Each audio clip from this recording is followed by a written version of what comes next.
how we just saved an account from the sales gutter, the abyss, the depths of despair. What's going on, everybody? David Feldman-Makrias, and let me just show you what I got here.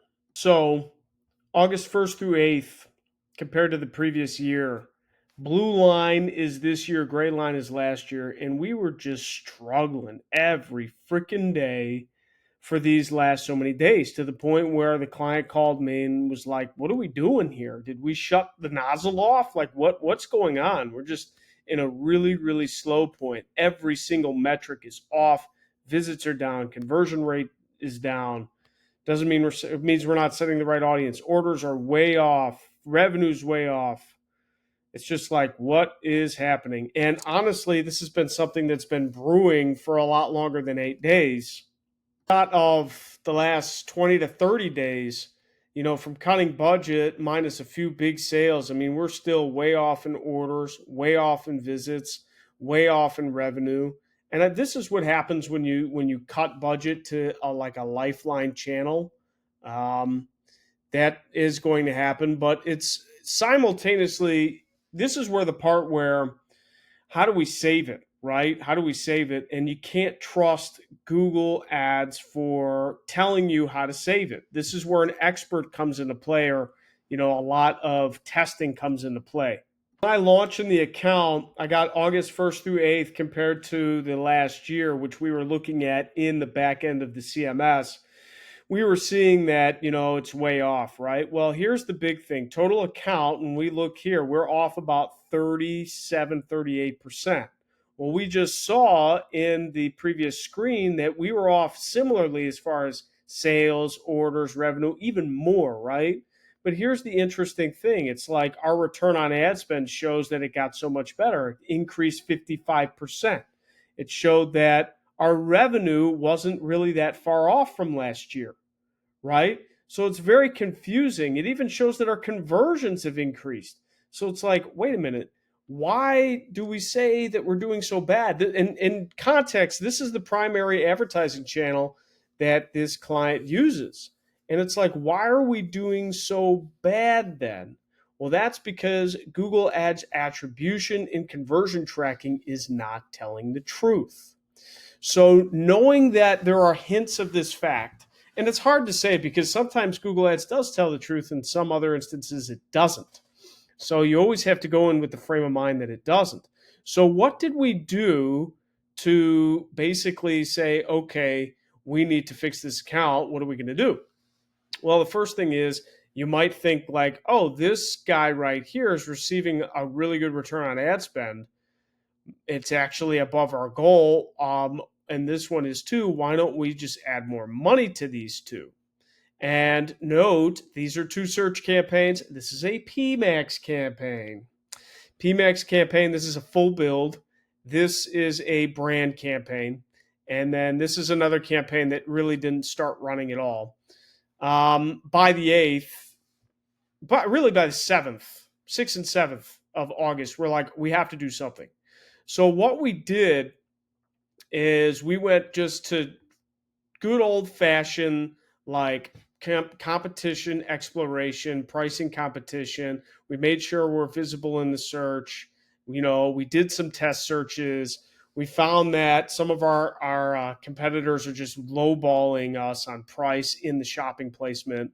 So I just thought and used common sense, like, okay, well, we previously cut a lot of our classic search campaigns, indicated here, search campaigns. Let's bring them back. Even though they showed really limited conversions and really limited return on ad spend, let's bring them back. So that's what we started to do. That's why this campaign was launched here with only $5 spent. It had just been caught up, right? So let me actually change the date range on you and show you what happened about 4 or 5 days later after we started initiating and launching these search campaigns.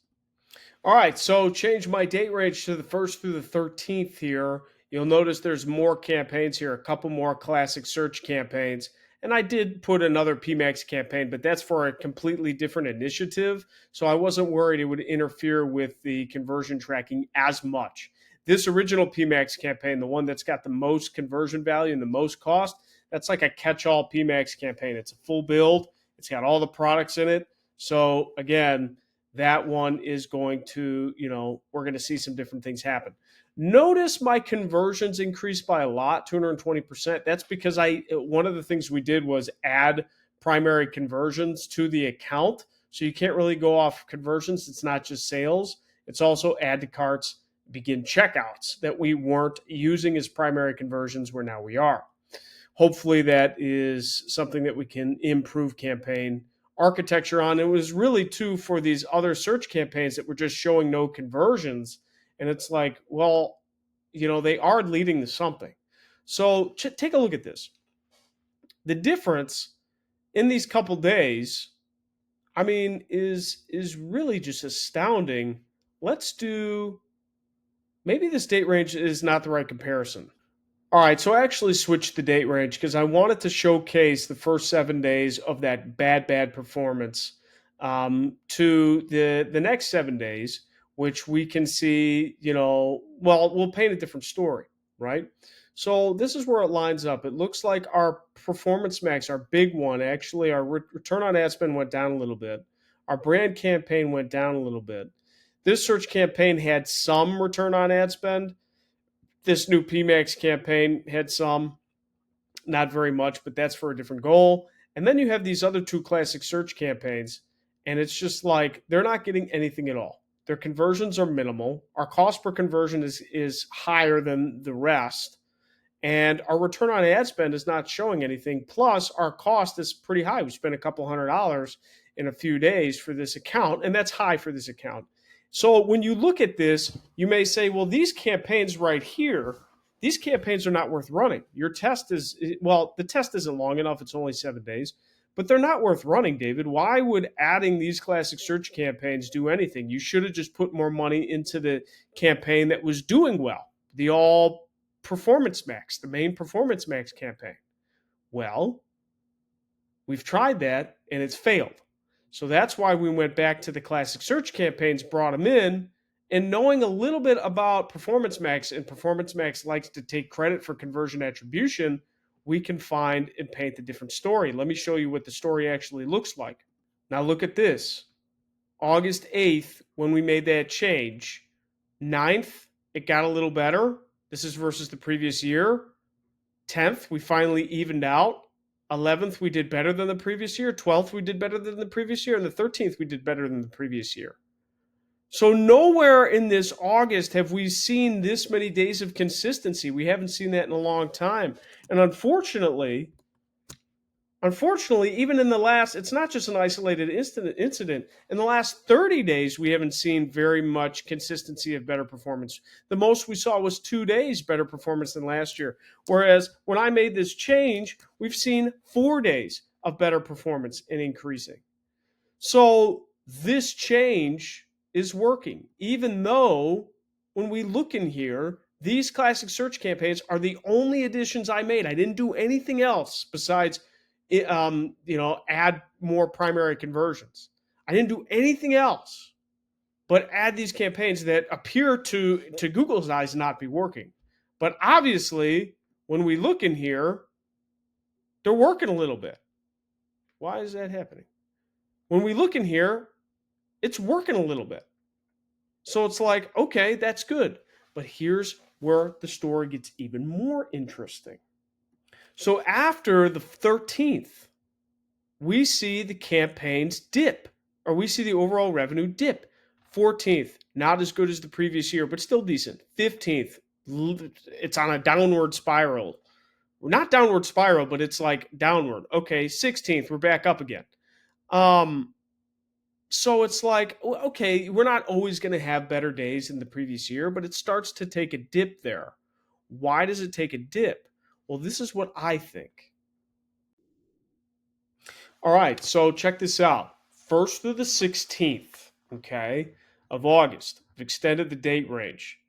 And my theory right now is that Performance Max is stealing the attribution credit, and then when it surpasses its goal or meets its goal or gets too far past its goal, then it's just going to deviate and go find other audiences and test new things, which is crappy because it just doesn't have good like consistency. And that's really hard to explain to business owners. But look at this. Basically, I have a blue line here, cost, and red line conversion value.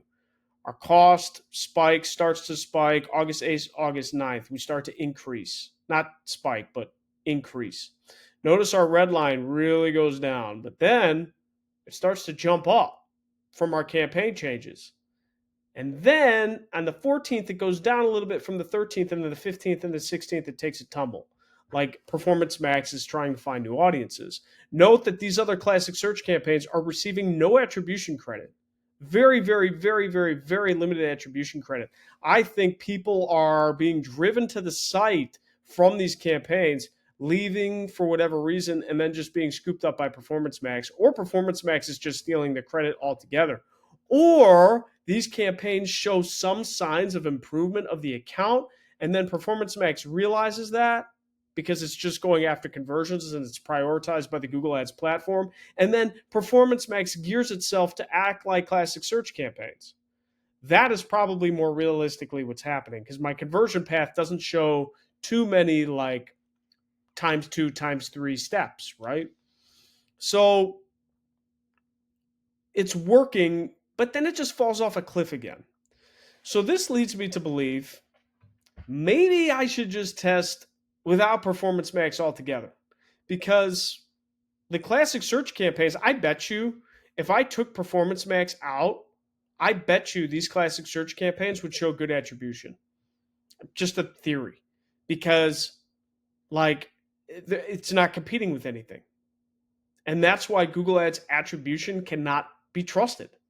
The conversion tracking sort of can, but the attribution itself, where it's assigning attribution in the buckets, cannot be trusted. You really need to know your conversion path, how people get to the site and actually check out.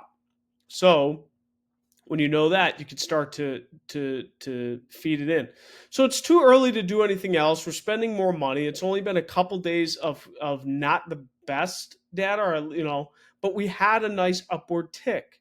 So the two things I can think to test right away moving forward is A, I'm going to raise this target return on ad spend goal if we can't get better. I'm going to raise it a lot. Or B, I'm going to remove Performance Max altogether and replace it with standard shopping campaigns, because that's the only other placement we would miss, and then see what happens. So that's how we saved an account. Moral of the story is, do not 100% trust attribution in Google Ads. You can trust conversion tracking to an extent, but not necessarily where the attribution lies, especially if you're using Performance Max and smart bidding campaigns. Thank you guys so much. David Feldman-Makrias. And if you need any help with your campaigns or accounts, or you see something similar, leave me some comments.